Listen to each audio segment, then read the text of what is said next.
You should have been here last week when I had punching. Ira Wood, a novelist and playwright, is a transplanted New Yorker, and since last year, CEO and sole staff member of the Leapfrog Press in the small Cape Cod town of Wellfleet, Massachusetts. I had been thinking about starting a press for many, many years.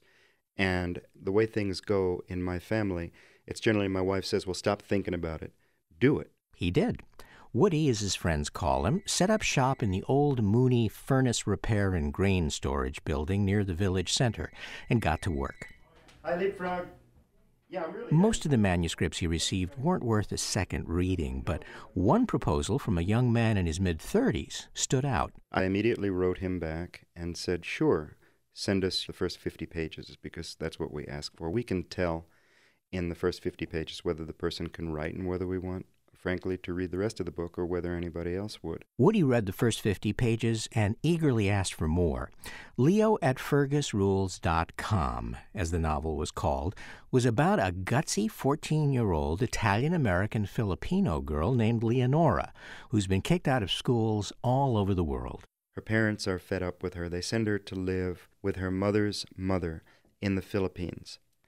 While she's in the Philippines, she spends all her time in a computer environment in which she takes the role of Fergus the warrior. Leo is very short, very stocky. Fergus is 6'4", weighs 262 pounds.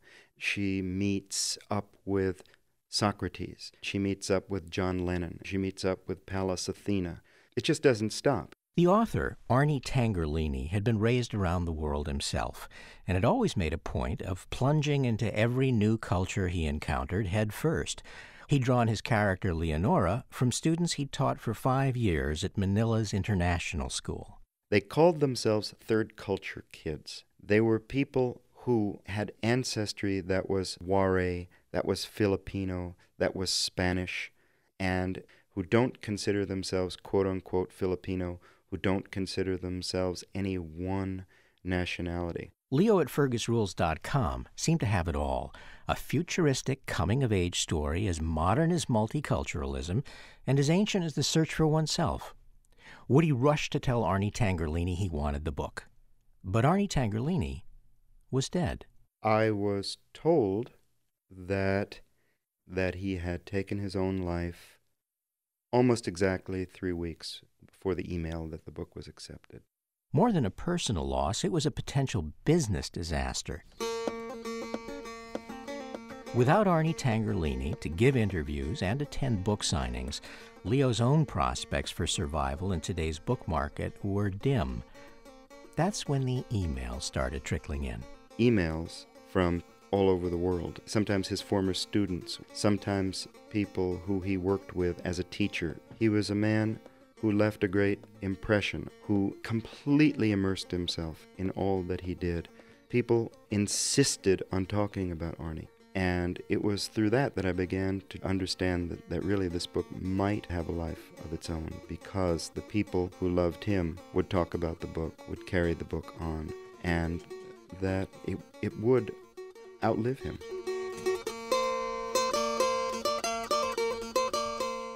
With the help of Arnie's wife, the writer Gina Apostol, Woody created a website to Arnie's memory at www.fergusrules.com, the same URL as the book title.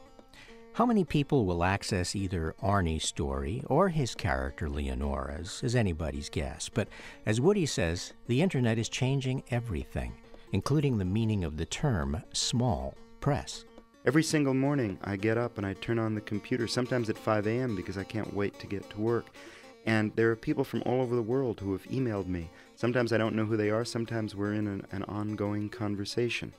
And it's like I am a part of things in a way that I never was before. I'm just a small press in a small town, but I can discover people.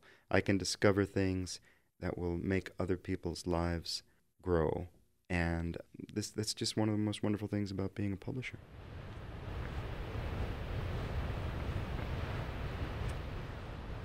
My feeling a lot has been one of great sadness, even though I never met the man and only exchanged 2 letters with him.